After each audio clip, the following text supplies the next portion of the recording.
किया तब तो प्रजा थोड़ी रोगी भी हो जाती थी, किंतु आपके राज में कोई प्रजा रोगी नहीं हो रही, तो आदत सुखी हो रही है।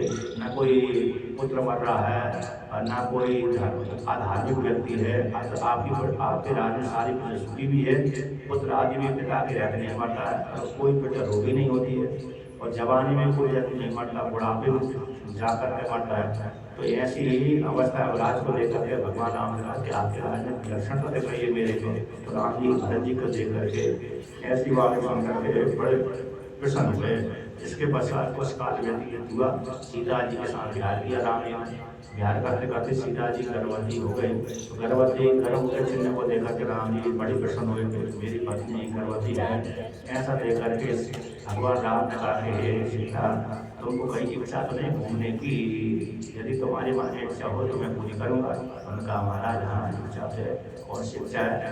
कहते मेरे को जंगल में ऋषियों की जो मैं ऋषियों के क्षेत्र में गए थे, तो वहाँ पर ऋषियों की पत्नी को देखा इस प्रकार से अवस्था में। तो मेरी इच्छा है कि मैं एक दिन ऋषियों के पास में एक रात रहूँ, उनके देखने की इच्छा है, और मैं उनको कुछ भेंट सामग्री सोना चांदी हीरे मोती आदि देना चाहती हूँ, भेंट देना चाहती हूँ, उनकी पूजा करना चाहती हूँ, और एक रात ऋषियों के आश्रम में निवास करना चाहती हूँ। जब सीता ने ऐसा कहा राम से, राम ने कहा ठीक है मैं तुमको कल भेज देता हूँ, ऐसा स्वीकार कर लिया। अब इसके पश्चात कहते हैं राम जी ने सीता से प्रतिज्ञा कल ही मैं तुमको भेज दूंगा, कल चिंता मत करो, तुम्हारी इच्छा पूरी करूँगा। अब ऐसा बोलने के पश्चात कहते हैं राम जी के पास में 6-7 मित्र रहते थे। विजय हो मधुमत्तस्य काश्यप हो मंगलहरकुला सुरहजी कालियो पुत्रो दंतवक्त्र सुमापिता। कहते हैं भगवान राम जी के बहुत से मित्र थे जो राम जी से मजाक कर रहे थे। यदि भी राम जी राजा थे, राजा के सामने मजाक करना बड़ा खतरा का काम था। राजाओं के सामने यदि मजाक करना है तो कभी ना कभी वो यदि गलती से बोल दिया मजाक में कुछ ऐसी बात बोल दी, राजा उसको बदला पक्का ही लेता था। इसलिए राजाओं के साथ वार्तालाप करना बड़ा एड़े खीर के बराबर थी। किस प्रकार से बोलना चाहिए, किस प्रकार से नहीं बोलना चाहिए, समझदारी से बोलना चाहिए। तो कहते हैं इनके साथ भगवान राम जी जो मित्र थे 8-10 मित्र थे भगवान राम के, विशेष रूप से इनके साथ हंसी मजाक में जाते थे। यदि राजा के साथ भी कोई हंसी मजाक न करे तो राजा भी उदासीन हो जाएगा। कहते हैं राजा इस प्रकार से क्या करता है, राज तो संचालन करता है ठीक है, लेकिन हंसी मजाक कोई करता ही नहीं है, तो चिंता में दुखी हो जाता है, चिंतित होते होते वही दुखी हो जाता है। तो राम जी के भी कहते मित्र थे, हंसी मजाक करते रहते थे। तो राम जी ने कहा कि मित्र बताओ मेरे विषय में, मेरे माता के विषय में, लक्ष्मण के विषय में, भरत के विषय में, शत्रुघ्न के विषय में, हम चारों भाइयों के विषय में, तीनों माताओं के विषय में, किसी मंत्री के विषय में कोई मेरे चर्चा करता है नहीं करता? विशेष रूप से सीता के विषय में कोई चर्चा करता है कि नहीं करता है? अर्थात तो रावण आदि को लेकर के, सीता को लेकर, मुझको लेकर कोई चर्चा करता है कि नहीं करता है? तो महाराज आपके राज में सब कुछ सारे कुशल हैं, और सभी लोग आपकी चर्चा करते रहते हैं। कौन सी चर्चा? कि भगवान राम ने देखो कितना बड़ा कार्य किया, समुद्र के ऊपर पुल बांध दिया, जो असंभव था वो कार्य कर दिया, रावण का बांध दिया। सभी जगह आज भी के चिंतन करते रहते हैं। जब ऐसा वर्णन कर दिया, प्रशंसा वाली वर्णन कर दिया, सभी कोई आप ही के गुणों को गान करते रहते हैं। तो यहाँ पर कहकर राम जी कहते हैं ठीक है प्रशंसा करते, कोई गलती भी तो काम कोई ऐसी निंदा भी करता होगा, यदि आप ठीक बताइए मैं आपको दंड नहीं दूंगा। आप कहते हैं निःसंक होकर के, आपके मन में ऐसा नहीं होना चाहिए कि यदि खराब हुआ राजा से बोलेंगे तो राजा दुखी हो जाएगा, और दुखी हुआ राजा आपको हो सकते गड़बड़ कर दे।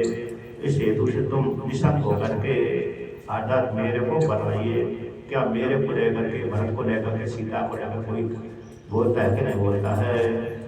तो यहाँ पर कहते हैं राम उसने कहा महाराज आपको लेकर के, सीता को लेकर के लोग चौराहे पे नदियों के किनारे और यहाँ पर ऐसी बातें करते हैं। विशेष रूप से तो आपकी चर्चा तो अच्छी करते हैं, किंतु सीता को लेकर के ऐसा करते हैं कि राम जी कैसे कुछ सीता को भोग करते हैं। अर्थात सीता जी को इन्होंने जो दूसरे घर में रही है, कैसे राम जी स्वीकार कर लिया, घृणा कैसे नहीं होती सीता को देख करके, क्यों अपने पास में रख लिया, इस प्रकार से आक्षेप करते हैं।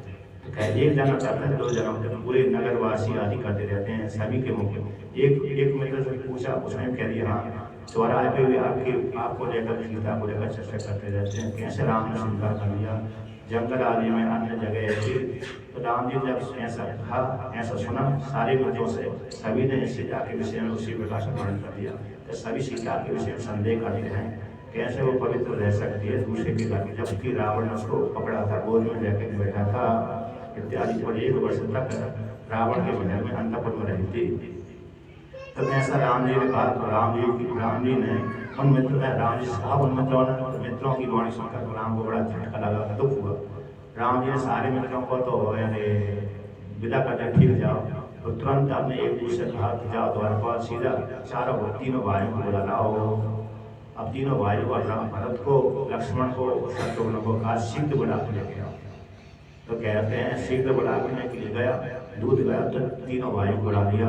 तीनों भाइयों ने राम जी को प्रणाम करके बैठ गए। सर हे राम, भरत जी से लक्ष्मण से कहा कि लक्ष्मण जी, मेरे विषय में, सीता के विषय में लोग ऐसी ऐसी बात करते हैं, तुम ही बताओ क्या करना चाहिए। मेरी इच्छा है कि लक्ष्मण, मेरी आज्ञा से तुम सीता को जंगल में छोड़ जाओ, भेज जाओ ऋषियों के आश्रम में। यहाँ से नजदीक में तमसा नदी के किनारे वाल्मीकि मुनि का आश्रम है, वहाँ पर इसको छोड़ जाओ। तुम इसके विपरीत कार्य मत करना, उत्तर नहीं देना, आता ये नहीं करना मैं नहीं जाऊँगा। यदि तुम जब ऐसा निश्चित करोगे तो मेरा अपमान होगा, मेरे प्रति होगा, इसकी शंका सहित होकर के मेरी आज्ञा का पालन करो। लक्ष्मण जी ने कहा, दुखी होकर कहा ठीक है भैया। तो मजबूर होकर के यद्यपि कहते हैं इनको आज्ञा क्यों नहीं दिया, शत्रुघ्न को और भरत को, कहते हो सकते मुकर जाए, शत्रुघ्न हो सकता मुकर जाए और भरत जी हो सकते मुकर जाए। आता हम तो ऐसा कार्य नहीं कर सकते, सीता को छोड़ नहीं जा सकते। लक्ष्मण जी ऐसा नहीं करते। राम जी को पूरा विश्वास है, लक्ष्मण जी को जैसा बोलेंगे उसी प्रकार कार्य करेंगे। इसलिए भगवान राम जी ने लक्ष्मण ने कहा सीता को जंगल में छोड़ जाओ, वाल्मीकि मुनि के आश्रम में छोड़ जाओ। वो सीता, ऐसा भी नहीं कि सीता को त्याग देता हूँ, ऐसा उसको बताना भी नहीं। और दूसरा सीता बोल भी रही थी कि मेरे को जंगल में जाना है, ऋषि के दर्शन, ऋषियों के आश्रम में जाकर रहना है थोड़े दिनों के लिए, उनके दर्शन करना है, उनकी स्त्रियों के साथ उनको भेंट देना है। इसलिए उसकी इच्छा भी पूरी हो जाएगी और बाद में छोड़ते हुए जाना उसी समय। तो राम जी की आज्ञा को लेकर के हनुमान जी है, लक्ष्मण जी लोग अपवाद के भय से सीता को त्याग करने कहते हैं। भगवान राम जी की आज्ञा को लेकर लक्ष्मण जी भी सीता को रथ में बैठा कर, सुमंत जिसका एक सुमंत है, ये सूत है, रथ को तैयार करो, सीता जी को मैं जंगल में घुमाने के लिए लेके जा रहा हूँ, तुम चलो। तो कहते हैं राम जी ने भी सीता से कहा, सीता जी कल प्रातः काल लक्ष्मण जी तुमको लेके जाएंगे, इसलिए तुम सारी सामग्री रख लेना, जो कुछ को ले जाना चाहते ले जाइए मेरी तरफ से, सोना चांदी हीरे मोती जिन ऋषियों को जो लेना है वो सारा ले जाइए। इस प्रकार से भगवान राम की आज्ञा सुनते ही सीता जी को प्रसन्नता तो हो ही गई थी। राम जी ने मेरे को दे दिया, छूट दे दी।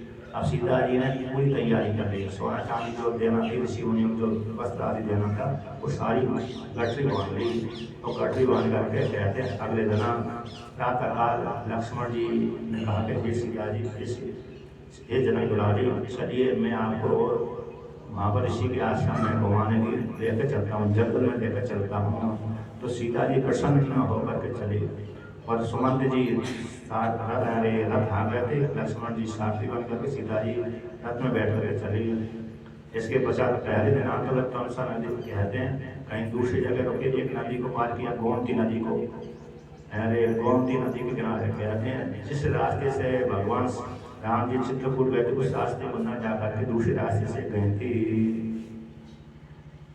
राम जी के कहते हैं राम जी के लक्ष्मण जी के मन में कहते लक्ष्मण जी ने कहा राम जी से तुम सीता को क्यों त्याग करें, जबकि सीता का तो पहले से अगली परीक्षा हो गई, आज तक अगली परीक्षा के द्वारा सिद्ध कर दिया कि वो पापा है, पाप आत्मा नहीं है, तो उसने गलत कार्य नहीं किया। पर आपने क्यों इस प्रकार से कहते सीता को त्याग कर रहे हैं। मैं जानता हूँ, आप भी जानते हैं सीता निष्पाप है, पर आप क्यों त्याग कर रहे हैं। पुराने काल में जो और अपवाद है, नगरवासी अयोध्यावासी आक्षेप लगा रहे हैं, उस आक्षेप को मैं सहन नहीं कर सकता, आता है। और नगरवासी कहते हैं कि यदि राजा ऐसा कार्य करेगा तो हम प्रजा को उसी प्रकार से भोगना पड़ेगी। हमारी किस्तियाँ यदि दूसरे के पास में गई तो हमको भी कहेंगे देखो तुम्हारे राजा जब ऐसे इस प्रकार कार्य करते तो हम भी चले गए, तो उसमें कौन सी बड़ी बात है, हमको भी स्त्रियों की बात सुनना पड़ेगी। इस प्रकार से ऐसा मेरे ऊपर लांछन लगा रहे थे, इसलिए लोक अपवाद है, लोक अपवाद के कारण मैं दुखी हो गया। इसलिए आप तुम सीता को जंगल में लेकर चले जाओ। तो इस प्रकार से लक्ष्मण जी भी कहते लेकर चले गए। अब कहते हैं पहले दिन एक गोमती नदी किनारे रहे आते, गोमती नदी जहाँ पर गंगा पर मिलती है उससे पहले ही गोमती नदी पड़ जाती है, तो वहाँ पर एक रात लक्ष्मण जी कहते गोमती नदी किनारे रहे। तो दूसरे दिन फिर चले लक्ष्मण जी, तो दूसरे दिन गंगा के किनारे पहुँच गए। तो दूसरी रात गंगा किनारे पहुँचे, इसके पश्चात गंगा को उस पार कर दिया। अतः सायकाल पहुँच गए। सुबह से गोमती नदी को पार करके लक्ष्मण जी सूर्य जी सुमंत थे उनसे कहा था जो तो और गंगा का दर्शन मेरे को करना है। तो गंगा यास्तु परे पारे वाल्मीकिस्तु महात्मनः आश्रमो दिव्य संकाशस तम सा तीरे मासिता। कहते हैं यहाँ पर ब्राह्मणी ने कहा था कि एक गोमती नदी के किनारे गंगा के उस पार गोमती गंगा के उस पार जो तमसा नदी है, उस तमसा नदी के किनारे तमसा नदी के किनारे कौन वाल्मीकि मुनि का आश्रम है, वहाँ पर इसको सीता को छोड़ जाओ, ऐसा राम ने कहा। तो कहते हैं एक को पहले वाल्मीकि रामायण के अनुसार भी और तुलसीदास रामायण के अनुसार भी भगवान राम जी जब पहले दिन 14 वर्ष के लिए वनवास गए थे, तो उस काल में तमसा नदी के किनारे उन्होंने रात्रि व्यतीत किया था। कहते हैं इस बारी जो तमसा नदी है वह गंगा के उस पार है। तो कभी दो प्रकार की गोमती हैं तमसा नदियाँ होती हैं, कभी गंगा के इस पार वाली तमसा है और कभी उस पार भी तमसा नदी भी है। तो दोनों ही तमसा नदी गंगा में मिलती हैं। तो कहते हैं गोमती नदी पार करके दूसरे दिन गंगा किनारे पहुँच गए। तो गंगा किनारे में उस पार गंगा के इस पार रह करके नौका को बुलाया और नौका को बुला करके तो कहते हैं मल्लास का हमको उस पार जाना है, आप उस पार हमको भेज दो। लक्ष्मण जी को वाल्मीकि को सुन करके कहते हैं सीता को बिठाया और सीता को बैठा करके लक्ष्मण जी ने सीता जी को उस पार भेज दिया, पहुंचा दिया। तो पहुंचाने के पश्चात थोड़ी देर के पास में यहाँ पर तमसा नदी के संगम पे और तमसा नदी और गंगा एक संगम होने वाला था, वहीं पर वाल्मीकि मुनि का आश्रम था जो तमसा नदी किनारे था। तो लक्ष्मण जी ने कहा ये सीता देखो यहाँ से नजदीक में आता वाल्मीकि मुनि का आश्रम है, अब यहाँ से मैं आगे नहीं जाऊँगा। और राम जी ने तो कहते राम जी ने तुमको त्याग दिया, मेरे तक मुझको यहीं पर आने की छूट थी, इसके आगे आप कहते हैं राम जी लक्ष्मण जी जब चल रहे थे आता सीता जी को छोड़ने की इजाजत जंगल में, तो लक्ष्मण जी का मन बहुत दुखी था। तो दुखी होकर के जैसे कोई व्यक्ति दुखी और सांस सांस चले उसका मुख लटका रहता है, जिसके शरीर में प्रसन्नता नहीं है, चेहरे में प्रसन्नता नहीं है, उसका चेहरा अलग प्रकार का होता है। और जिसके चेहरे में प्रसन्नता होती है उसका चेहरा, जिसके मुख पे जिसके अंतर्गत प्रसन्नता होती है उसका चेहरा अलग प्रकार का दिखता है, और जिसके अंतर्गत में चिंता होती है उसका चेहरा अलग प्रकार का दिखता है। तो राम जी के मन में प्रसन्नता नहीं थी, चिंता थी, इसलिए उनका चेहरा भी लटका हुआ था। तो सीता जी उनके चेहरे को देख करके लक्षित कर रहे थे। सीता जी बोलती थी कि हे लक्ष्मण तुम इतना ही सहन नहीं कर पा रहे, देखो तुम राम के बिना नहीं रह पा रहे। 2 दिन आगे की बात है, 2 दिन आगे पश्चात हम लौट करके पुनः राम जी के दर्शन करेंगे। देखो मैं भी यदि राम को बिना नहीं रह सकती थी, किंतु मैं जब उनकी पत्नी होकर के उनको दूर जा रही हूँ, खेत के लिए जा रहा हूँ, मेरे कोई चिंता नहीं है, तो तुम कोई चिंता किस क्यों कर रहे हो? आता तुम राम के बिना नहीं रह सकते, इतना तो छोटे से बालक कुछ नहीं हो जो राम के बिना नहीं रह सकते। 2 दिन की तो बात है, 2 दिन के पश्चात हम दोनों ही राम जी को दर्शन कर लेंगे, इसलिए तुम चिंतित मत हो। अर्थात मन में जो तुम्हारी चिंता उठ रही है उसको छोड़ दो, प्रसन्न हो जाइए। हम 2 दिन के बाद पुनः अयोध्या के दर्शन करेंगे, राम जी के दर्शन करेंगे। लौट करके मैं ऋषि मुनियों की पत्नियों को भेंट दे करके पुनः तुम्हारे साथ ही रथ में बैठ कर चलूंगी। ऐसी सीता जी बोलती हुई जा रही थी, किंतु लक्ष्मण जी के मन में तो दूसरी दाल पक रही थी। सीता जी को छोड़ दिया, सीता जी को छोड़ दिया, और सीता जी को भी पता नहीं है मेरे को राम जी ने त्याग दिया। सीता जी तो लक्ष्मण के दुखी देख कर कहने लगे कि राम जी के कारण ही दुखी हो रहे हैं, लेकिन सीता जी के दुखी कारण से लक्ष्मण जी दुखी हो रहे थे। कहते हैं इसके पश्चात लक्ष्मण जी ने उस पार भेज दिया, गंगा को उस पार भेज दिया, जहाँ पर नजदीक में ही वाल्मीकि मुनि का आश्रम था। तो वहाँ पर जाकर के कहते हैं जंगल में जाकर थोड़ी दूर तक ले गए, पर भाग हे सीता जी, हे सीते, हे जनक द्वारी, अब मैं आपको यहाँ पर छोड़ करके जा रहा हूँ। अर्थात तुम्हारे पति ने, भगवान राम जी ने, राम ने तुमको त्याग दिया। क्यों त्याग दिया? कहते हैं नगर के वासी तुम्हारे प्रति आक्षेप रखते हैं, यद्यपि तुम अपापा हो, तुम में कोई दोष नहीं है, मैं सारे देवताओं ने तुमको निष्पाप सिद्ध कर दिया है, किंतु नगरवासी तुम्हारे प्रति आक्षेप लगाते हैं। तो आक्षेप लगा इसी हेतु से राम जी डर गए, कहीं मेरे ऊपर आक्षेप आ गया, इसलिए उन्होंने तुम्हारा त्याग कर दिया। इसलिए नजदीक में हमारे पिता के मित्र वाल्मीकि मुनि यहाँ पर रहते, उन्हीं के पास में तुम चले जाओ। जब ऐसा सुना कि राम जी ने त्याग कर दिया तो सीता जी बड़ी दुखी हो गई और उनके पैरों से जमीन खिसक गई। तो खिसकने के पश्चात फिर दुखी होकर रोने लगी। और फिर इसके पश्चात लक्ष्मण जी से कहा कि हे लक्ष्मण जी, ऐसी बात है, कहते हैं लक्ष्मण जी उस काल में गर्भवती सीता थी। तो गर्भवती सीता थी, सीता ने कहा देखो मैं निष्पाप हूँ, फिर भी राम ने लोग अपवाद की वजह से त्याग दिया। लोगों ने, यद्यपि राम जी अपवाद को सहन नहीं कर सकते, सत्य का त्याग नहीं कर सकते, अपवाद को के कारण ही मेरे को त्याग किया। मैं बिल्कुल भी अशुद्ध नहीं हूँ, मेरे को इसमें कोई गलती नहीं है। जबकि आप नहीं थे, तुम नहीं थे, राम जी नहीं थे, उस काल में मेरे को अकेले देखकर रावण हट ले गया, इसमें मेरी कोई गलती नहीं थी। किंतु मैंने उसको, रावण को किंचित मात्र भी नहीं चाहा, राम जी को छोड़ करके मैंने किंचित मात्र में छोड़ा नहीं चाहा, और सारे देवताओं ने मेरे को बलि सिद्ध कर दिया, फिर भी राम जी ने मेरे को त्याग दिया। अभी वर्तमान काल में आप देख लो, अब तुम मेरे पेट के ऊपर भी देख नजर डालो, कहीं बाद में ऐसा नहीं आक्षेप कर देना, ऐसे नहीं लगा देना जैसे अभी वर्तमान काल में मेरे को निंदित कर दिया, आक्षेप लगा दिया, सीता कैसे पवित्र रह सकती है। इतने 1 साल तक जब रावण के अधीन रही, रावण के घर में रही, और वो भी अंतपुर में रही, तो कैसे पवित्र रह सकती है। तो जैसे अभी वर्तमान काल में लोगों ने, नगरवासियों ने मेरे ऊपर आक्षेप लगाया, उसी प्रकार से ऐसा आक्षेप न लगाना कि सीता ने जंगल में जाकर किसी ऋषि के साथ संबंध बना करके पुत्र पैदा किया, तो मेरे ऊपर नजर डाल दो, मेरे पेट के ऊपर नजर डाल दो।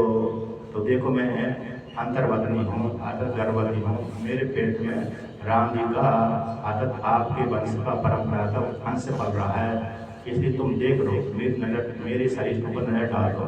तो ऐसा कहा उसने कि मेरे पेट के ऊपर नजर डाल दो, मैं गर्भवती हूँ। नहीं तो यदि अभी तुम नहीं देखोगे, अन्य नगरवासियों ने देखा नहीं है कि मैं गर्भवती हूँ अथवा नहीं हूँ, किंतु तुम्हारे राम जी ने अकेला देखा मेरे को, उनमें उनकी पत्नी हूँ, और अन्य सास आदि ने देखा होगा, देखा है कि मैं गर्भवती हूँ, किंतु अन्य भाइयों नहीं देखा। इसलिए मैं तुमसे कहता हूँ, तुमसे कहती हूँ कि मुझको देख लो, मेरे पेट को देख लो, मैं गर्भवती हूँ।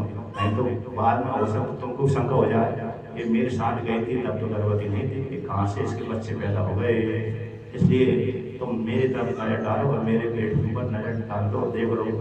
ऐसा लक्ष्मण ने कहा, हे देवी ऐसी कैसे बात कर रही हो, जबकि मैंने कभी भी तुम्हारे चरणों को छोड़ करके तुम्हारे अंगों के ऊपर, किसी भी अंग के ऊपर नजर नहीं डाली, तुम्हारे चेहरे के ऊपर नजर नहीं डाली। जबकि कहते हैं, लक्ष्मण जी कहते हैं, मैंने राम के सामने भी जब तुम्हारे ऊपर नजर नहीं डाली, तो राम की अनुपस्थिति में कैसे तुम्हारे शरीर के ऊपर, अंग के ऊपर, पेट के ऊपर नजर डालूंगा, दृष्टि डालूंगा।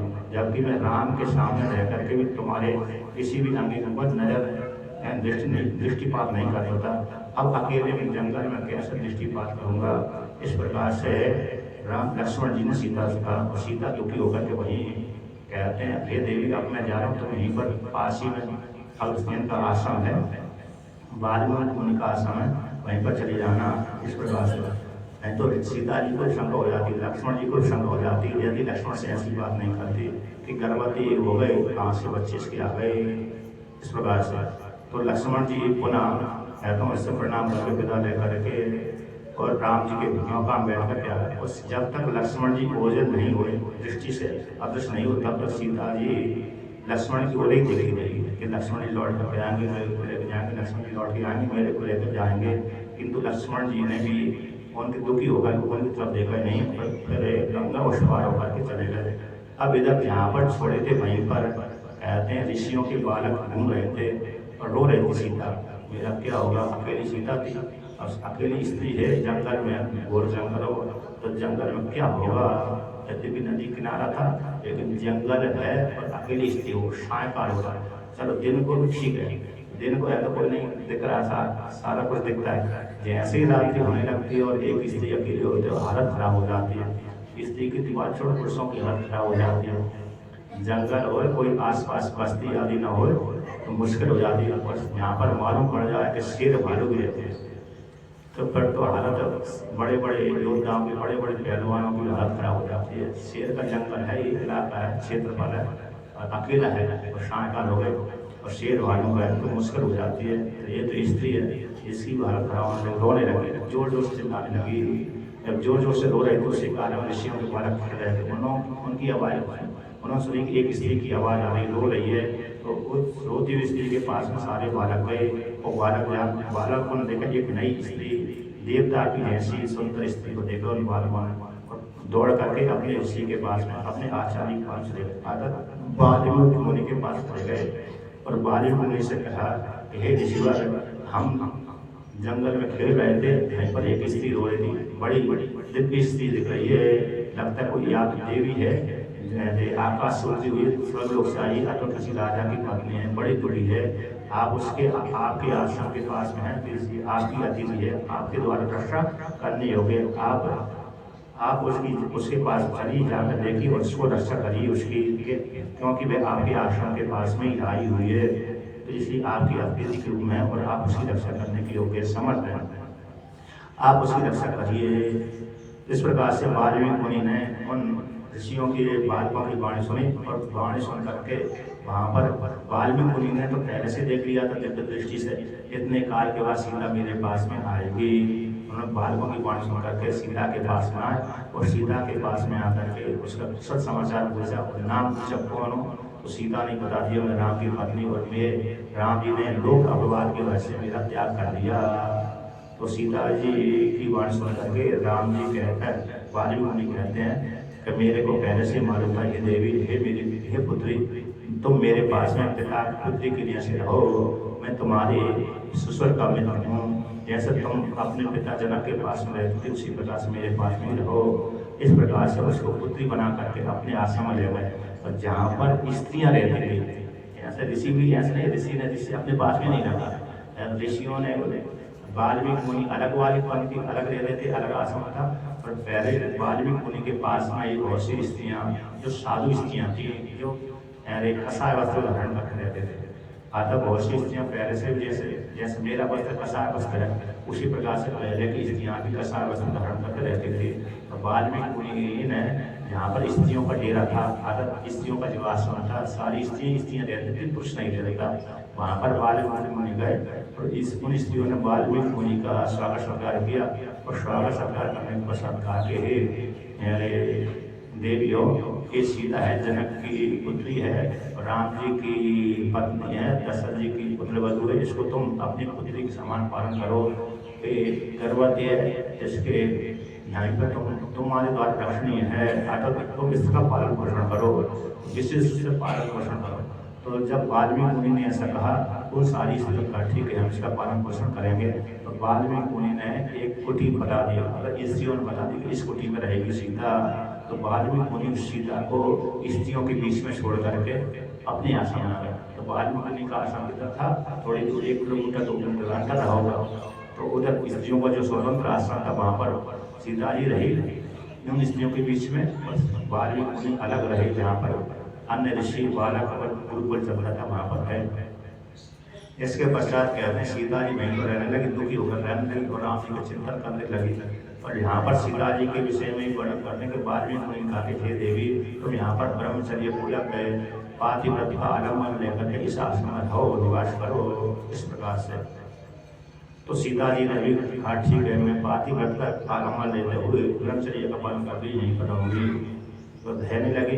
इधर लक्ष्मण जी को बड़ी परेशानी, लक्ष्मण जी दुखी होकर के विलाप करते हुए सुमंत्र जी के साथ बैठ करके अयोध्या आ रहे थे। लक्ष्मण जी दुखी हो रहे थे, तो लक्ष्मण जी ने कहा कि सीता जी ने निष्पाप राम जी ने कैसे त्याग कर दिया, थोड़े से अपवाद के कारण राम जी ने त्याग कर दिया। तो लक्ष्मण जी के दुखी होने को देख करके सुमंत्र जी कहते हैं, सुमंत्र जी आपको ऐसी चिंतन नहीं करना चाहिए, ये पहले से घटना घटने वाली थी, पहले से घटना घटने वाली थी, तो मेरे को पहले से ही मालूम था सीता जी को राम जी त्याग करेंगे। तुमको कैसे मालूम है? क्या देखो मैं तुम्हारे पिताजी के साथ एक बार है वशिष्ठ भगवान के पास आश्रम में गया। उस काल में वशिष्ठ ऋषि के आश्रम में कहते हैं दुर्वासा ऋषि आए थे। दुर्वासा ऋषि और वशिष्ठ भगवान वहाँ पर बैठे हुए थे, आपस में चर्चा कर रहे थे। तो वहीं पर चर्चा करते हुए मैंने पूछा दुर्वासा ऋषि से, दशरथ जी ने पूछा दुर्वासा ऋषि के मेरे पुत्र के विषय में, राम जी के विषय में कैसा जीवन यात्रा रहेगी? उन्होंने कहा कि दुर्वासा ऋषि ने योग बल के अनुसार कहा इसका राम जी का अपने भाइयों से विच्छेद प्राप्त होगा, इसको सुख कम प्राप्त होगा, दुख ज़्यादा प्राप्त होगा, इसका पत्नी के साथ भी होगा थोड़े दिनों में, और बहुत से कष्ट सहन करना पड़ेगी। पूरे भाइयों को भी अलग अलग कर देगा, अगर भाइयों के साथ भी विच्छेद हो जाएगा, पत्नी के साथ भी विच्छेद हो जाएगा, भाइयों के साथ विच्छेद हो जाएगा। ये पहले से घटना घटी थी। इतने 1000 वर्ष पर राज करेगा, ऐसी बड़ा 11,000 वर्ष पर राज करेगा, पत्नी के साथ विच्छेद होगा, पत्नी सुख इसके पास भाग में नहीं है, और भाइयों को भी त्याग देगा। लक्ष्मण जी को पहले त्याग दिया था, लक्ष्मण जी के दुखी होने का राम जी भी चले गए।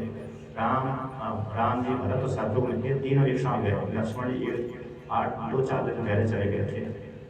इस प्रकार से तो जब लक्ष्मण जी ने कहते लक्ष्मण जी को सुमंत्र जी ने समझा दिया, तो लक्ष्मण जी ने भी ऐसी वाणी सुन करके शांति को प्राप्त हुआ। आदत जो विलाप कर रहे थे कि सीता को त्याग कर दिया, राम जी के क्या हाल हो गए इत्यादि, तो सारा त्याग ये सुन करके सुमंत्र जी की कथा सुन करके बिल्कुल आदब दुर्वासा ऋषि ने जो घटना सुनाई थी उसी को सुमंत्र जी ने सुनी थी। वो सुमंत्र जी से दशरथ जी ने कहा हे सुमंत्र जी, इस चर्चा को तुम चर्चा ही दे, चर्चा दूसरे लोगों से नहीं करना, उजागर नहीं करना। तो मैंने अभी तक वो चर्चा किसी से नहीं की थी, राम के जीवन में ऐसे ऐसा होगा। फिर उन्होंने शपथ दिला दी थी आज तुम्हारे कारण दुखी होने के कारण तो आपने जबरदस्ती करी, इसी हेतु में आकर तुमको एक घटना सुना दी, इसलिए तुम दुखी मत हो। तो लक्ष्मण जी ने भी कहते हैं राम जी ने क्यों लक्ष्मण जी राम जी ने क्यों अपनी सीता को त्याग किया, पत्नी को त्याग किया? तो भृगु ऋषि ने कहते हैं वहाँ पर दुर्वासा ऋषि कहते हैं कि राम जी कहते हैं किसी काल विशेष में जो भगवान विष्णु का राक्षसों के साथ संवाद हुआ, जहाँ तक युद्ध हुआ था, तो युद्ध में राक्षस सारे मारे गए और कुछ डर के मारे भागे। तो जो राक्षस बच के डर के मारे भागे थे वो भागते भागते भृगु ऋषि के आश्रम में आए। उस काल में भृगु ऋषि तो आश्रम नहीं थे, उनकी पत्नी थी। तो कहते हैं पत्नी भृगु ऋषि की पत्नी से बोले हे देवी, हम आपकी शरण में आए, हमारी रक्षा करिए। तो भृगु ऋषि की पत्नी ने उनको अभय दे दिया। अब पीछे से भगवान विष्णु इंद्र देवता के साथ साथ आए, भृगु ऋषि की पत्नी का जिनको तुमने शरण दिया है उनको हमको लौटा दो, आता कोई हमारे शत्रु हैं, हम उनको मारेंगे। तो भृगु ऋषि की पत्नी ने कहा कि मेरी शरण में आ गए, अब मैं इनको नहीं लौटा सकती, जो शरण में आया उसका त्याग कर देने से त्याग करने वाले को पाप लगते, इसलिए मैं नहीं लौटा सकती, मेरे जीते जी तो मार नहीं सकते, इनको राक्षसों को कुछ भी हानि नहीं पहुंचा सकते। तो ऐसा कहा। तो ऐसा कहने के पश्चात इंद्र देवता ने कहा कि ये हमारे शत्रु है, शत्रु की मदद कर रही थी, हे विष्णु इनके ऊपर कर सुदर्शन चक्र चला दो, आज इसको ही मार दो, स्त्री को ही मार दो, जब स्त्री नहीं रहेगी तो राक्षसों को हम मार देंगे। इंद्र देवता ने जब ऐसा कहा, विष्णु भगवान ने कहा स्त्री हत्या लगेगी, स्त्री हत्या से पहले ये राक्षस आपको मार देंगे, ये बड़ी धर्म के प्रति कांटा है, इसी को मार दो। तो भगवान विष्णु ने आगे देखा पीछे देखा, सुदर्शन चक्र उठाया और भृगु ऋषि की पत्नी को चला दिया। अब भृगु ऋषि की पत्नी मर गई, और मरने के पश्चात बचे हुए फिर बाद में जब भृगु ऋषि की पत्नी मर गई तो फिर किसकी कौन रक्षा करेगा राक्षसों का? तो राक्षसों को ही मार दिया भगवान विष्णु ने, तो कुछ बचे हुए स्वतंत्र भाग गए।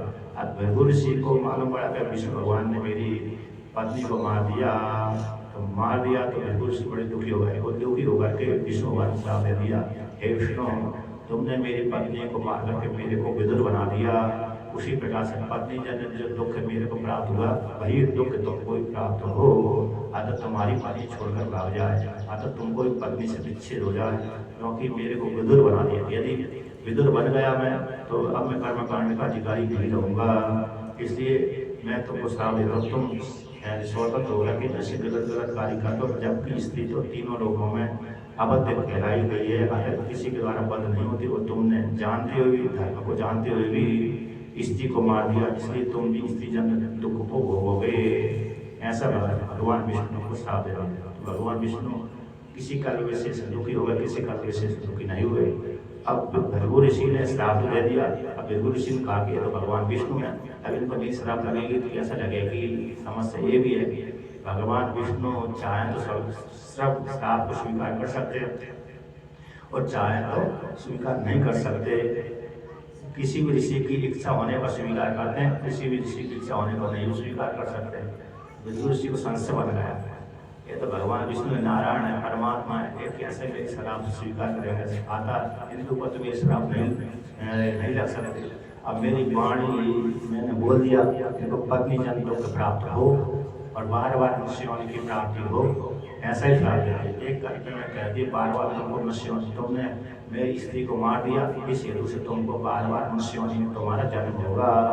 भृगु ऋषि ने ये भी श्राप दिया था, क्योंकि पत्नी के दुखी होने के कारण। अब कहते पत्नी के दुखी होने के कारण दूसरा दिए भगवान विष्णु को। एक तो पत्नी के साथ तुम्हारा विच्छेद हो जाए, एक श्राप, और दूसरा तुमको बार बार मनुष्य होने में जन्म लेना पड़ा, और मनुष्य होने में जन्म लेकर के तुमको दुख हो गए, दुख भोगने को प्राप्त हो। जैसे मनुष्य योनि में व्याप्ति आकर के दुख भोगता है, सुख भी प्राप्त करता है, दुख भी प्राप्त करता है, छाया करके दुख ही प्राप्त करता है। सुख तो थोड़ा बहुत प्राप्त होता है उसको, और ज़्यादातर तो व्यक्ति दुखी होता है। सुबह से लेकर तक थोड़े से धन के लिए दिन भर परेशान होता रहता है, तो बाद में जाकर के थोड़े घंटा तो घंटा के सुख प्राप्त होता है, लेकिन 12 घंटा 24 घंटा 23 घंटा तो दुख ही दुख प्राप्त होता है। इसलिए बार बार तुमको दुख की प्राप्त हो, मनुष्य होने की प्राप्त हो, ऐसा श्राप दे दिया। तो भृगु ऋषि ने विचार किया कि मेरी श्राप कैसा लगे, तो पुनः उपासना करी। तो उपासना के द्वारा पुनः विष्णु भगवान को प्रसन्न किया। इस पुराण के वाल्मीकि रामायण के अनुसार तो फिर भगवान विष्णु से कहा कि मेरी वे विष्णु भगवान, मैंने जो वाणी बोली उसको आप सत्य करो, स्वीकार करो। उनका ठीक है, मैं आपकी वाणी स्वीकार करता हूँ। आदर भगवान भृगु ऋषि कहते हैं, यदि मेरी कहते हैं पहले से भगवान ने वर्णन किया, जो ऋषि जो वाणी बोल देता है सत्य होती है। यदि भगवान विष्णु के प्रति सत्य होगी कि नहीं होगी, अन्य के प्रति तो सामान्य स्त्री पुरुषों के प्रति तो ऋषियों की वर्णन सत्य हो जाती है, भगवान के प्रति सत्य होगी कि नहीं होगी। तो भृगु ऋषि को थोड़ा संशय हो गया था। पुनः कहते हैं भृगु ऋषि ने अपनी वाणी सत्य करने के लिए पुनः भगवान को आराधना करी, उन्हीं भगवान विष्णु की आराधना करी। तो भगवान विष्णु के भक्ति भी थे वो। तो भगवान विष्णु ने कहा कि हे भृगु ऋषि, आप चिंता मत करिए, आपकी मैं वाणी को स्वीकार करता हूँ, सत्य करूँगा।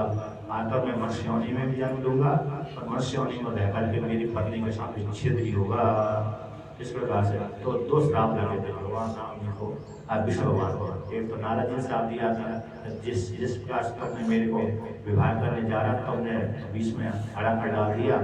जिस कन्या से मैं करना चाहता उसी कन्या को तुम अपहरण करके ले आए, अपनी पति बना ली। इसी प्रकार तुम पत्नी से विच्छेद प्राप्त हो जाओ इत्यादि नारद जी ने वर्णन किया, श्राप दिया था। किंतु यहाँ पर भृगु ऋषि को लेकर के वर्णन किया। तो इस प्रकार से भाई विष्णु ही यहाँ पर राम के रूप में पैदा हुए, इसलिए ये लक्ष्मण को चिंता मत करो। ऐसा सुमंत जी ने लक्ष्मण जी समझाया। कहा जो वाणी दुर्वासा ऋषि ने कहा था उसको तुम्हारे पिता ने मेरे को प्रतिबंध लगा दिया था, किंतु अब वर्तमान काल में तुम्हारे आज्ञा से मैं सुना रहा हूँ, तुम्हारे दुखी देकर के। अब भगवान लक्ष्मण जी कहते हैं अयोध्या को लौट आए, सीता को विदा करके लौट कर क्या छोड़ कर क्या गए। अब कहते हैं राम जी दुखी होकर के रहने लगे। अगर सीता के प्रति चिंतन भी कर देते, मेरी पत्नी कैसी रहेगी, क्या होगा क्या नहीं होगा, और गर्भवती भी है इत्यादि, उसको क्या दशा होगी, मिलाप सोच से पड़े गए। कुछ दिन हो गए, 2-4-8 दिन व्यतीत हो गए। अब 2-4-8 दिन व्यतीत होने के पश्चात कहते हैं भगवान राम जी ने राजकार्य नहीं किया। कहते राजकार्य नहीं किया तो यदि राजा है और राजकार्य नहीं करता है तो कोई कार्य करने वाला व्यक्ति आया, यानी न्याय करवाने आया, और व्यक्ति बिना न्याय किए लौट जाता है तो दोष लगता है राजा को। भगवान राम जी ने कहा कि हे लक्ष्मण, देखो मैं बहुत दिनों तक राज का कार्य नहीं किया, इसलिए चलो अब राज का कार्य करते हैं। देखो एक राजा ने राज का कार्य न करने से उसको महान नरक की प्राप्ति हुई। कौन से नरक की प्राप्ति हुई? ऐसा किस राजा ने राज का कार्य नहीं किया? कहते हैं एक कल्प की बात है, राजा अनिल हुए थे। कहते राजा नरेंद्र हुए थे, उन्होंने कहते बहुत सी गायों को लेकर के पुष्कर क्षेत्र में गए। तो पुष्कर राजस्थान में ब्रह्मा जी का प्रधान तीर्थ कहलाता है। तो वहाँ पर रह करके पुष्कर राजा ने पुष्कर तीर्थ में जाकर के राजा नरेंद्र ने क्या किया, तपस्या करी और मतलब गायों का दान किया, कई हजार लाखों गाय दान की। इसके पश्चात कहते दान की, किंतु कहते वहाँ पर उसी पुष्कर क्षेत्र में किसी ब्राह्मण की एक गाय थी, वो छूट करके राजा की गायों में बीच में मिल गई। उसी गाय को राजा ने किसी दूसरे ब्राह्मण को दान कर दिया। तो कहते वो ब्राह्मण तो लेगा उस गाय को। अब जिसकी गाय छूट गई थी उसने गाय को कहते हैं इधर उधर सारी जगह घुमा, देखा, और देखने के पश्चात भी गाय नहीं मिली। तो कहते किस क्षेत्र में गए, इस राज्य में गए। तो एक साल व्यतीत हो गया। उस ब्राह्मण ने अपनी गाय को देखने के लिए 1 वर्ष से ढूंढा। तो ढूंढते क्षेत्रफल में जाते जाते कहीं भी गाय नहीं मिली। तो संयोगवश घूमते गया प्रयाग, वहाँ पर गया हरिद्वार में जाकर एक ब्राह्मण के एक घर में वो गाय दिखी। जब घर में गाय दिखी तो कहते हैं उसका जो बछड़ा तो जवान हो गया था, किंतु गाय उसमें गाय थी। उसने गाय के लक्षण को देख करके कहता उसने देखी ये गाय मिली है। तो गाय को देख करके पुकारा हे सबले, ऐसा सबले शब्द प्रयोग करे, हे सबला। तो सबले समझ गया, क्योंकि पहले वो जिसके घर में पली हुई थी गाय उसको ऐसे बुलाता था, हे सबला, हे सबले, हे सबले। उसी प्रकार से उस गाय को उसने बुलाया पानी में देख करके हे सबले। ऐसी वाणी में देखा कि मेरा स्वामी जो पूर्व का स्वामी था वो एक स्वामी है। ऐसी आवाज को सुनकर गाय दौड़ कर गया। और गाय जब दौड़ करके आ गई तो उसी गाय को पीछे पीछे चल दिया, जहाँ पर उसका स्वामी था, जहाँ पर जा रहा था वो पीछे पीछे चल दी गाय बोलती।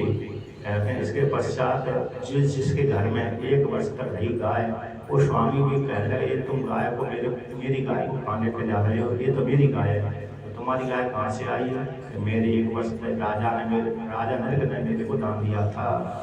राजा ने दान दिया था कहाँ पर? पुष्कर तीर्थ में। और निकली गाय कहाँ पर? हरिद्वार क्षेत्र में। तो वहाँ का ब्राह्मण यहाँ पर दान लेने के लिए आया था। अब राजस्थान बीच में हरियाणा पड़ता है और हरिद्वार इतने दूर है, बहुत दूर से ब्राह्मण वहाँ पर आए थे। तो कहते इसके पश्चात चलो, एक कहते ये मेरी गाय, एक ब्राह्मण कहते ये राजा से मेरे को दान के रूप में प्राप्त हुई, और एक ब्राह्मण कहते ये मेरी गाय है। अब दोनों ब्राह्मणों जब ऐसा कहा चलो राजा से निर्णय करवाते। कहते हैं राजा के पास में गए, दोनों ब्राह्मण आए, गाय को लेकर गए जहाँ पर राजा की राज्य था। अब राजा के राज्य में आकर के जहाँ पर राजा कहते कार्य करने के लिए सभा में नहीं आए, तो सारे दोनों ब्राह्मण 1 वर्ष तक प्रतीक्षा करते रहे। तो उन्होंने राजा निर्णय नहीं किया, तो निराश करके 1 दिन रहे, 2 दिन रहे, 2-4 महीने 1 वर्ष तक बने रहे, टिके रहे, फिर भी राजा ने निर्णय नहीं किया। तो दुखी होकर के वो दोनों ब्राह्मण निराश होकर लौट गए। जो गाय दोनों ये मेरी है उसको उन दोनों ब्राह्मणों ने रखी, बल्कि तीसरे ब्राह्मण को दान कर दिया उन्होंने। और जाते वक्त दोनों ब्राह्मण ने कह दिया साथ दे राजा तुमने हमारे साथ न्याय नहीं किया, इसलिए तुम पड़े रहे, ऐसे अंदर ही पड़े रहे। हम कार्यार्थी हैं, न्याय वाले हैं, न्याय को लेकर के आशा लेकर के, किंतु तुमने हमारे साथ न्याय नहीं किया, इसलिए तुम गिरगट होने की प्राप्ति हो जाए। एक कल्प में तो गिरगट होने की प्राप्ति हो गई इस प्रकार से। तो राजा को जब मालूम पड़ा, जाते वक्त कहते हैं कि श्राप देकर तो चले गए, किंतु मंत्रियों के बीच में नहीं दिया श्राप। और जब कहते हैं इसने इसको सुनाया कि मेरे श्राप था, नारद जी ने सुनाया था। नारद जी को घूमते घूमते नारद जी आए, राजा तो उनको तुमने उन ब्राह्मणों को गाली नहीं किया, न्याय नहीं किया, तो ब्राह्मण तुमको श्राप देकर चले गए, गिरगटी होने की, गिरगलास होने की प्राप्ति हो जाए, इस प्रकार श्राप देकर चले गए। अब तुम सावधान हो जाओ। कहते कब तक श्राप से छुटका रहोगे? जब तक भगवान श्री कृष्ण तुम्हारा स्पर्श नहीं करेंगे, गड्ढे से निकालेंगे, तब तक तुम गिरगट योनि की प्राप्ति करे रहो, गिरगलास योनि की तुमको प्राप्ति बनी रहे। तो कहते हैं अब राजा ने अपने बड़े पुत्र को राजगद्दी दे दी, अपने पुत्र से कहा ऐसा गड्ढा बनाओ जहाँ पर मैं सुखपूर्वक निवास कर सकूँ। ठंडी के लिए ठंडी वाला मौसम वाला ऐसा गड्ढा बना, गर्मी के लिए गर्मी वाला और बरसात वाला उसी गड्ढे में बढ़िया मखमल आदि सोना चांदी आदि मखमल आदि भी रख दो, जिसके कारण मेरे को कष्ट न प्राप्त हो, तुम चिंता मत करो इत्यादि, चिंता नहीं करना। तो ऐसा पानी बोल करके उनके पुत्रों ने उसी प्रकार से गड्ढे 7-8 गड्ढे बनवा दिए। ठंडी वाले गड्ढे अलग प्रकार के, बरसात वाले गड्ढे अलग प्रकार के और बरसात वाले अलग प्रकार के। तो कहते हैं राजा कहते भाई एक कल्प के निर्मित करता है, एक कल्प में मेरे को कोई ऐसा प्राप्त हो। दूसरे कल्प में तो राजा नरगिन ने कहा कि महाराज ब्राह्मण का गाय मिल गई थी। कहते दूसरे वाले कल्प के नरगिन ने तो हे ब्राह्मणों मेरे गलती से गाय हो गई, इसके बदले में तुमको 1 लाख गाय देता हूँ, इसको ले लो। तो ब्राह्मणों ने 1 लाख गाय भी नहीं ली और गाय भी नहीं दी, बदले उसके कारण यमराज ने उसको करके भेज दिया। यहाँ पर एक कल्प में तो यमराज ने भेजा था, एक कल्प में श्राप दिया था। अलग अलग कल्पों को लेकर इकट्ठा कर दिया है। इसलिए यहाँ पर इसलिए हमने भी 8-9 दिन व्यतीत हो गए सुविधा के कारण कार्य नहीं किया। कहीं कोई लाश न चला जाए उसी प्रकार हमको दोष लगेगा। इसलिए तुम जाओ, कोई दरवाजे देखो कोई आया नहीं है, कोई कार्य करने वाला आया नहीं है। तो इस प्रकार से तो जब ऐसा कहा तो ऐसी वाणी को सुन करके कहते लक्ष्मण जी भी, और कहते लक्ष्मण जी को बहुत सी कथा सुनाई। और इस कथा सुनाने के पश्चात बाद में करते हैं कहते राजा निमि को लेकर के वशिष्ठ भगवान को एक कुछ श्राप दिया था। वशिष्ठ भगवान ने राजा निमि को श्राप दिया और निमि ने निमि ने वशिष्ठ भगवान को श्राप दिया।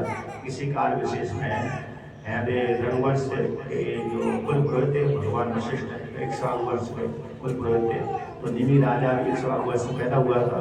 तो कहते निमि राजा ने कहा कि वशिष्ठ भगवान से कहा कि मेरे को एक ऐसा यज्ञ करना है जो 5000 वर्ष तक लगता चाहता है, तो मेरी इच्छा है। तो कहते निमि राजा से कहा कि राजन आप प्रतीक्षा करिए, इससे पहले आपकी यज्ञ बोलने से पहले ही मेरे को इंद्र देवता ने वर्ण कर लिया, इसलिए मैं उसके पास पहले यज्ञ करके आता हूँ, फिर मालूम तुम्हारा यज्ञ करूँगा। किंतु निमि राजा ने दूसरे पुरोहित को वर्ण कर लिया और यज्ञ कर लिया।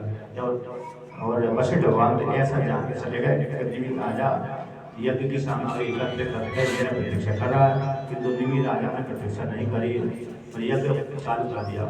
तो इसके पश्चात कहते हैं निमि राजा के इधर निमि राजा का यज्ञ चल रहा था, उधर इंद्र देवता का चल रहा था। इंद्र देवता का यज्ञ 1-2 दिन पहले पूरा हो गया।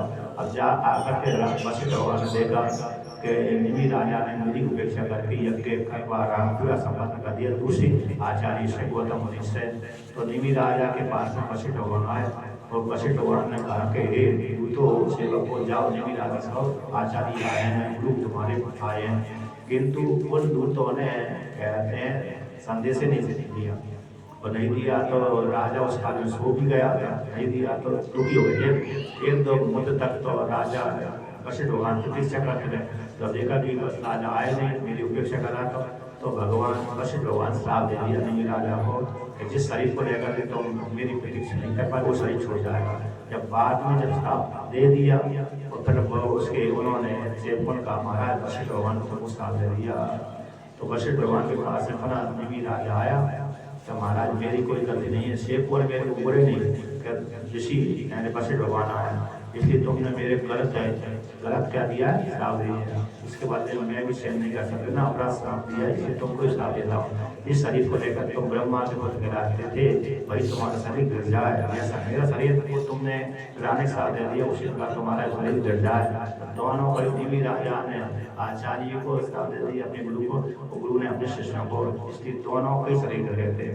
कहते हैं इसके पश्चात ब्रह्मा जी दुखी होकर, ब्रह्मा है भगवान वशिष्ठ ब्रह्मा जी दुखी होकर के अपने पिता के पास गए कि महाराज हे पिताजी मेरी रक्षा करिए, निमि राजा ने मुझे श्राप दे दिया, अब मैं नहीं चाहता किसी दूसरे घर में पैदा हूँ, हमको दूसरे घर में पैदा हो जाऊंगा तो फिर मेरा नाम मैं ब्रह्मा जी का मानस करता हूँ, ये संगति समाप्त हो जाएगी। व्यक्ति श्रेष्ठ से जुड़ना चाहता है, बड़े का नाम लेना चाहता है, छोटे से नहीं। कहता है मैं नहीं चाहता मेरी संज्ञा दूसरे पिता से चले, मेरी संज्ञा तो नाम आपसे चलना चाहिए। एक मेरी इच्छा है।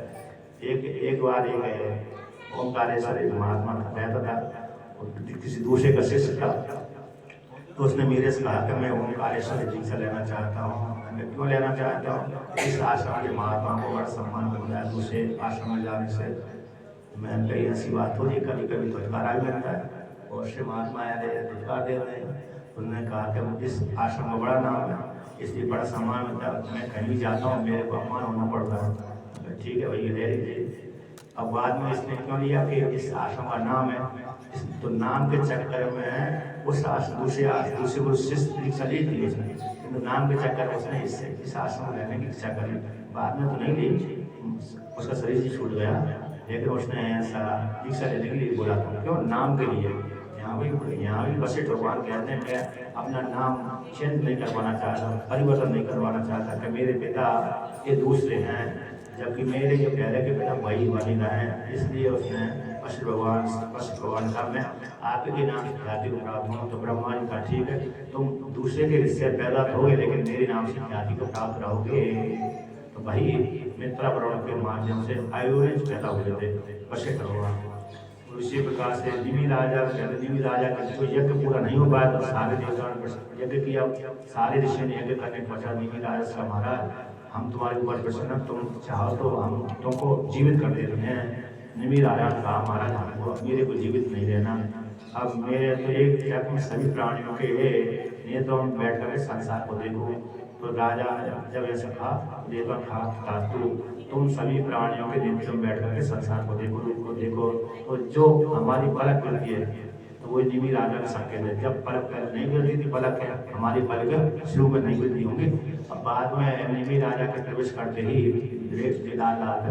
हम एक वस्तु को देर तक देखेंगे तो गिरने लगती है, थोड़े दर्द हो जाते हैं, गिरने लगती है, गिरानी पड़ती है। तो वो निमि राजा का संकेत है। इसी के माध्यम से निमि राजा यहाँ पर बैठ कर पलक गिरा करके जगत को देखते हैं। बाद में ये मित्रावरण के माध्यम से वशिष्ठ भगवान पैदा हुए, किंतु पैदा होने के बाद भी कहते मित्रावरण, तो वरुण से वशिष्ठ भगवान, मित्रा वरुण से वशिष्ठ भगवान और मित्र से अगस्त मुनि पैदा हुए, तो कुंभ जीवन कहलाते हैं। अब इसके पश्चात कहते हैं याति राजा के विषय में जो कहते हैं, राम जी कहते देखो निमि राजा ने तो आचार्य श्राप नहीं दिया, किंतु आचार्य श्राप दे दिया था, किंतु देखो सभी कुछ सारे प्राणी कैसे शुक्राचार्य याति राजा के जैसे नहीं होते, इन्होंने सहन कर लिया। याति राजा ने कौन से किया था? कहते याति राजा अपने कहते हैं याति राजा की दो पत्नियां थी, एक देवयानी एक शर्मिष्ठा। कहते हैं शर्मिष्ठा देवयानी थी। अब शुक्राचार्य की पुत्री देवयानी थी और विश्वकर्मा की पुत्री शर्मिष्ठा थी। और राजा दोनों से प्रेम करता था, किंतु शर्मिष्ठा से ज्यादा प्रेम करता। तो कहते हैं शर्मिष्ठा का एक पुत्र हुआ पुरु और देवयानी, शर्मिष्ठा का एक पुत्र पुरु हुआ और देवयानी से एक पुत्र हुए यदु महाराज। एक कलिक में दो ही पुत्र हुए थे, यदु और पुरु। तो कहते हैं अब मात्र कहते हैं राजा शर्मिष्ठा के प्रति ज्यादा आसक्त हो गया। क्यों हो गया?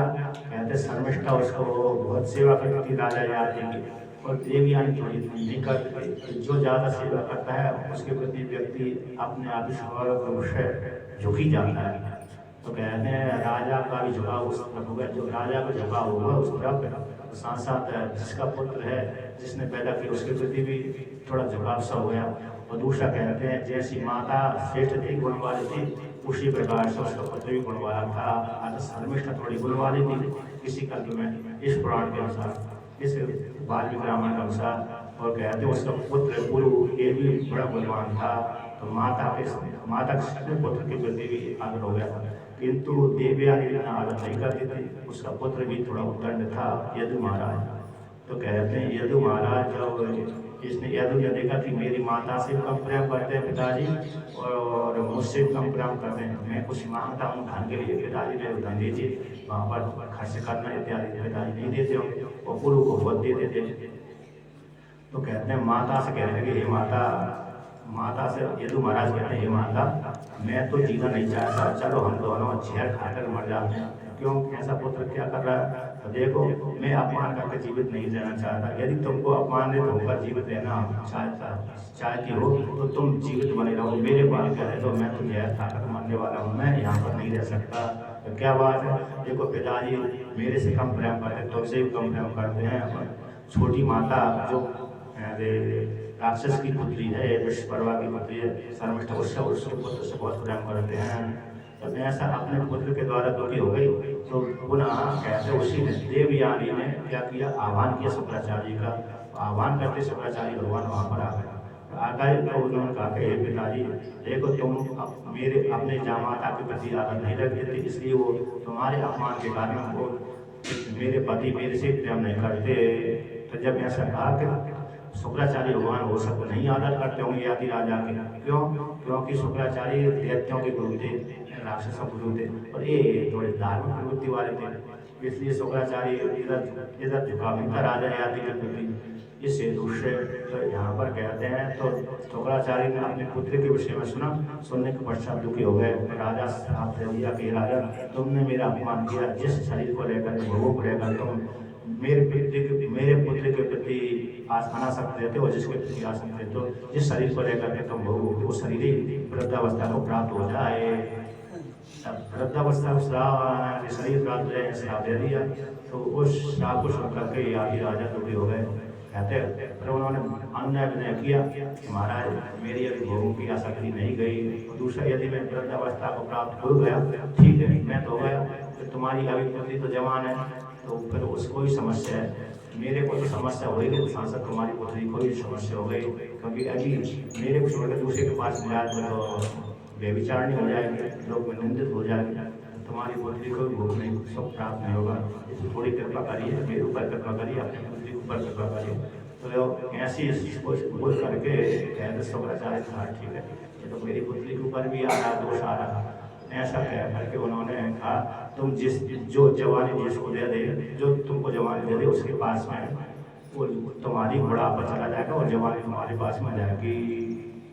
कहते हैं जब ऐसा परिवर्तन बालक बुढ़ापा चला गया, वृद्धावस्था में, तो सबसे पहले राजा ने, याति राजा ने अपने बड़े पुत्र यदुष का हेतु, तुम्हारे नाना के द्वारा मेरे को श्राप प्राप्त हुई और मेरी भोगों की अभी तृप्ति नहीं हुई, इसलिए कुछ काल के लिए 1000 वर्षों के लिए तुम अपनी जवानी मेरे को दे दो धरोहर के रूप में। 1000 के पश्चात में तुम्हारी जवानी तुमको लौटा दूंगा, वृद्धावस्था ले लूँगा, क्योंकि अभी मैंने कुछ फल मेरे भोग ज़्यादा नहीं हुए, तृप्ति नहीं हुई, और यज्ञ आदि नहीं किए। जब ऐसा यदु से कहा, यदु का तुम्हारा मैंने अभी मेरे भोग में बिना कारण आई हुई वृद्धावस्था को मैं नहीं ले सकता, और दूसरा तुम तो मेरे से प्रेम करते नहीं, तुम जिससे प्रेम करते तुम्हारा प्रिय पुत्र उसी को तुम दे दो, मैं नहीं दूंगा, निषेध कर दिया।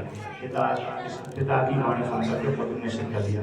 इसके पश्चात याति राजा ने पुरु से कहा, हे पुरु, मेरे भोग की आसक्ति अभी समाप्त नहीं हुई, इसलिए तुम मेरी वृद्धावस्था पे तो तुम्हारी जवान दे दो। पुत्र कहता है, नाउषेण एवं मुक्तस्तु पुरुभ्रांजलिरागवीत धन्यो अस्मि अनुमितो अस्मि शासनेस्मि तव स्थिता। तो जब अरे याति राजा जो नहुष के पुत्र थे, उन्होंने कहा कि गुरु से, हे पुत्र, मेरी जब तुम अपना बुढ़ापा, मेरा बुढ़ापा तुम ले लो, जवानी तुम्हारी जवानी मेरे को दे दो। ऐसा सुन करके तो कहते हैं पुत्र हाथ जोड़ करता है, हे पिताजी, मैं धन्य हूँ, आपके द्वारा अनुग्रहित हूँ, आपके शासन के द्वारा मैं स्थिर रहूँगा, आपकी आज्ञा का पालन करूँगा। तो यहाँ पर वर्णन करते हैं, एक कहता है भागवत में एक श्लोक आता है, कहते उत्तम चिंतितम पुरिया लोककारी मध्यमान आत्मो श्रद्धया पुरिया अकटोच्चरितम विदो। कहते उत्तम पुत्र तो वो कहलाता है जो माता पिता के इच्छा, ये कार्य आ गया माता पिता का, उससे पहले ही पुत्र कर दे। तो कार्य समय से पहले यदि पुत्र कार्य कर देता है, माता पिता के करने से पहले कार्य कर देता है, उसको उत्तम पुत्र अथवा शिष्य कहते हैं। और जो पुत्र अथवा शिष्य पिता माता के बोलने पर करता है कार्य कि हे पुत्र तू ये कार्य कर देना, वहाँ से लकड़ी ले आना, चावल ले आना, बाजार में जाकर ये सब्जी आदि ले आना, तो ऐसा बोल करके यदि पुत्र करता है तो मध्यम कहलाता है। वो कहते हैं जो बिना श्रद्धा के माता पिता बोल दिए कार्य कर दो, किंतु कौन जाए, मजबूरी होकर के, अब कोई दूसरा तो नहीं है, मजबूरी होकर के जाता है, अश्रद्धा से करता है, तो कहते हैं वो कनिष्ठ वाला कहलाता है। वो कहते हैं जो बोलने पर भी, माता पिता के बोलने पर भी नहीं करता है, तो उसको यहाँ पर निंदा ही कर दी, वो तो मल के समान है। तो 4 प्रकार के पुत्रों को वर्णन कर दिया। तो कहते हैं पहला जो यदु ने तो कार्य नहीं किया, स्वीकार नहीं, किंतु पुत्र जो पुरु ने स्वीकार कर लिया और जवानी उनकी बड़ा पहले ही अपनी जवानी दे दी 1000 वर्ष तक है। और किसी पुराण में अन्य अलग प्रकार से, किसी पुराण में अलग प्रकार से, तो जवानी अपनी जवानी दे दी। तो 1000 वर्ष व्यतीत होने के पश्चात पिता ने कहा कि पिता हे पुत्र, मैंने तुम्हारी जवानी धरोहर के रूप में ली थी, पर मेरे बुढ़ापा धरोहर के रूप में दिया था। अब मैं अपना बुढ़ापा लेना चाहता हूँ, तो तुम अपनी जवानी ले लो। इसको पैसा लौटा दिया। कहा तुम खेद मत करना, मैं इतने वर्षों तक बुढ़ापा का सहन करता रहा, एक खेद मत करना। पिताजी से कहा कोई चिंता नहीं पिताजी, आपके द्वारा मैं पैदा हुआ हूँ। आप यदि इस प्रकार से आपने तो मेरे को जन्म दिया, और आप पिता का यदि अधिकार पुत्र के ऊपर होता है, चाहे पिता पुत्र को मार दे, चाहे जीवित दे दे, चाहे किसी को हाथ में सौंप दे, तो सारा अधिकार पिता का ही होता है पुत्र के ऊपर। इसलिए मेरी कोई चिंता नहीं है, आप निश्चिंत रहिए। इत्यादि जब कह दिया तो अपना बुढ़ापा ले लिया और जवानी दे दिया। फिर इसके पश्चात उसको राजगद्दी भी दे दी, और राजगद्दी देने के पश्चात यदु से कहा हे यदु, तुमने मेरी आज्ञा का पालन नहीं किया, इसलिए तुम अपनी संतान को राजगद्दी की प्राप्ति नहीं होगी। तुम जिस चंद्रवंश से पैदा हुए तो तुम्हारी संतान भी चंद्रवंश के नाम से ख्याति को प्राप्त नहीं होगी। और तुम कहते तुम्हारी संतान आई है, कहते ना तो सोम कुलोत्पन्ने वंशेस्तास्य दुर्मते वंशो की भवतस्तुल्यो दुर्विनीतो भविष्यति। सोमकुल में तुम्हारा जो उत्पन्न हुआ है वो तुम्हारे वंश में कहते सोमकुल में स्थान नहीं प्राप्त होगा, अतः कम प्रसिद्धि होगी। वो तुम्हारे जो पुत्र पैदा होंगे वे भी तुम्हारे जैसे कैसे दुर्विनीत होंगे, तुम्हारे जैसे होंगे। और कहते जातुदान राक्षसान जातुदानांश तुम जरिष्यति दारुणा, तुम कैसे कहते हैं राक्षस जैसे पुत्रों को पैदा करोगे, और जातुदान वाले पुत्रों को पैदा करोगे, बड़े खतरनाक पुत्र पैदा करोगे। वो शब्द कुछ काल के लिए यदु से पैदा होने वाले यदुवंशी जो थे उद्दंड रहे होंगे, उसी तरह में भगवान रामकृष्ण भगवान पैदा हुए थे, इसलिए ज़्यादा फैलाते हैं। ऐसा बोल करके फिर राजा यादव जंगल में चला गया और फिर अपना शरीर छोड़कर स्वर्गवास हो गए, और पूर्व राजा राज करते रहे। तो राम इन बातें को इन पूर्व यादि राजा ने शौक्राचार्य को श्राप नहीं दिया, वो सहन कर गए, किंतु निमी राजा सहन नहीं किया, उन्होंने श्राप दे दिया अपने आचार्य को। इसलिए हे लक्ष्मण जाओ, कोई कार्य आरती तो नहीं है। तो कहते यदि कार्य आरती है वो सरकारी नहीं करेगा तो हमको दोष प्राप्त होगा राजा नगर के समान। तो ठीक है, लक्ष्मण जी गए द्वार पर गए और जाकर देखा कोई कार्य करने वाला हो, किसी को कुछ न्याय करना है करवाना है, तो राम जी दरबार में आइए चलिए, आवाज लगाए, कोई नहीं आया, कोई किसी को समस्या नहीं थी। राम जी से कहा लक्ष्मण जी लौट कर आए और कहा कि राम जी वहाँ पर तो कोई भी कार्य करने वाला कारीगर नहीं है। तो लक्ष्मण जी से कहा राम जी ने कहा हे लक्ष्मण पुनः जाइए और अच्छी प्रकार से हो सकते सर्वंद करें। लोग आप कहें कि हम समस्या होने पर भी कोई समस्या का समाधान करवाने के लिए नहीं आता, तो दोबारा फिर जाइए और जाकर फिर देखिए कोई ना कोई है। तो कहते हैं दोबारा पढ़ देगा ब्राह्मण आदि तो कोई नहीं, ब्राह्मण क्षत्रिय वैश्य शूद्र तो कोई समस्या लेकर नहीं आए, किंतु एक कुत्ता जरूर समस्या लेकर के आया, श्वान आया। तो लक्ष्मण जी का कोई जिसको कोई शंका हो, कोई कार्य हो तो राम जी दरबार में उनको वहाँ पर चलिए न्याय के लिए। तो कहता है हे राम हे लक्ष्मण, कुत्ता ने कहा कि हे लक्ष्मण मेरे को कार्य है, तो मैं राम जी से मिलना चाहता हूँ, उनसे न्याय करवाना चाहता हूँ। किंतु कह चलो पहले राम जी से आज्ञा लेकर आइए, तभी राम जी की आज्ञा के बिना अंदर नहीं जा सकता। क्यों कि कुत्ता उनका अंदर आना मना है। अतः यज्ञ वेदी में भोजनालय में कुत्ता को नहीं जाना चाहिए, वहाँ पर निषेध किया गया है। यदि यज्ञ वेदी के पास भोजनालय में कुत्ता चला जाता है तो सारा अन्न दूषित हो जाता है, उसकी दृष्टि नहीं पड़ना चाहिए। इसलिए जो घरों में कुत्ता पालते हैं उनका ऐसे ही होता है, तो नहीं पालना चाहिए। तो क्योंकि अन्न का भी क्या करते हैं वो देख लेते हैं दूषित हो जाता है, देर का ध्यान नहीं करते। तो कहते हैं मैं जब तक राम जी आगे नहीं देंगे तब तक दरबार में नहीं जा सकते, क्योंकि राम जी धर्मात्मा है और धर्म का उल्लंघन में नहीं कर सकता। राम जी धर्मात्मा होने के कारण धर्म के सामने है, धर्म में प्रतिष्ठित है, जब तक वो आगे नहीं देंगे तब तक मैं नहीं जा सकता। तो राम जी से पुनः आज्ञा लेने के लिए कुत्ता क्या ठीक है ले आइए आज्ञा से। जब आज्ञा लेकर गया तो कहा कि बताइए तुमको क्या कार्य है, इससे क्या समस्या कि महाराज पहले तो सभी की प्रशंसा की, महाराज ये ब्राह्मण है, देखो मैं अपने रास्ते में बैठा हुआ था और एक ब्राह्मण ने मेरे को बिना कारण ही सर पे मार दिया और देखो मेरी कितनी दुर्दशा हो गई, खून निकल रहा है। तो कहा किसने मारा? उस ब्राह्मण ने मारा। तो राम जी ने कहा उस ब्राह्मण को बुला लाइए। चुप था वो। तो उसने कहा ठीक है। राम जी ने किया क्या को लेकर के दूध गए और ब्राह्मण को बुला लाए। वो ब्राह्मण सा ये ब्राह्मण देता इस कुत्ता ने कुछ भी नहीं किया था, तो आपने इसको दंड क्यों दिया? कि महाराज मैं इस मध्याह्न काल हो गया था, भिक्षा लेने के लिए जा रहा था, उस काल में एक कुत्ता रास्ते में बैठा था। मैंने कहा एक साइड एक रास्ते से एक साइड से मतलब किनारे से किनारे सब ये हटा ही नहीं, हट दूरस्थ दूरस्थ दूरस्थ दूर हो जाओ कुत्ते से कहा मैं, किंतु कुत्ता ने स्वीकार नहीं किया, अपनी मस्जिद से चलता ही रहा। और मैं देखो छुटा से मैं पीड़ित था, भिक्षा लेने के लिए जा रहा था, क्रोध आया। अब दोपहर को भोजन ना मिले और कोई व्यक्ति बात ना माने तो कभी कभी क्रोध हो जाता है, इसलिए मैं क्रोध हो गया। क्रोध आने के कारण मैंने इस कुत्ते को मार दिया, उसके कारण इसको खून निकल आया। अब जो आपकी इच्छा हो वही मेरे को दंड दे सकते हैं। तो राम जी ने ऐसा कहा, उसने ब्राह्मण ने ऐसा कहा, भिक्षुक ब्राह्मण का ठीक है भाई। और ऋषियों से पूछा, वशिष्ठ आदि भगवान से पूछा क्या दंड दिया जाए?